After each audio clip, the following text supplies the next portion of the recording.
नवी मुंबई महापालिका मुख्यालय येथे स्थायी समिती सभापती अशोक पाटील यांच्या अध्यक्षतेखाली संपन्न झालेल्या पहिल्या स्थायी समितीच्या बैठकीत प्रशासनाच्या वतीने अतिरिक्त आयुक्त सुनील पवार यांनी स्थायी समितीला महापालिकेच्या उत्पन्न व खर्चाचे सन 2025-2026 चे सुधारित आणि सन 2026-27 चे मूळ अंदाजपत्रक स्थायी समिती सभापती अशोक पाटील यांना सादर केले।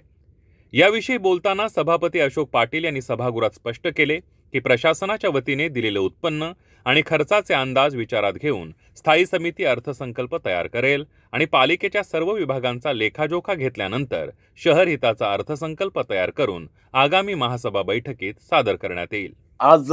पहिल्या स्थायी समिती बैठकीमध्ये या ठिकाणी आज प्रशासनाकडून आयुक्तांकडून ज्या जमा खर्चाचा लेखाजोखा आम्ही या ठिकाणी घेतलेला आहे आणि आजच्या पहिल्या बैठकीमध्ये त्यांचा जमा खर्चाचा लेखाजोखा घेऊन आम्ही पूर्णपणे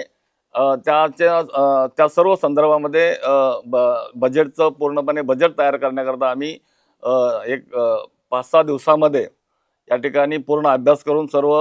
त्या संबंधित खात्याच्या एचडींना घेऊन या ठिकाणी बजेट स्थायी समिती तयार करणार आहे आणि त्याच्यानंतर आम्ही हे बजेट महासभेला सादर करू। परंतु या शहराच्या भवितव्यासाठी या शहराला चांगल्या योग्य त्या ठिकाणी आपलं कामं झाली पाहिजेत, गोरगरिबांच्या तळागाळातील सर्वसामान्य नागरिकांना न्याय मिळाला पाहिजे, याकरता आम्ही हा पूर्णपणे बजेट येणाऱ्या 4-5 दिवसांमध्ये तयार करू आणि तो बजेट आम्ही या ठिकाणी महासभेला सादर करू। त्या विषया संदर्भात आज फक्त जमा खर्च आम्ही या ठिकाणी सादर करून घेतलेला आहे।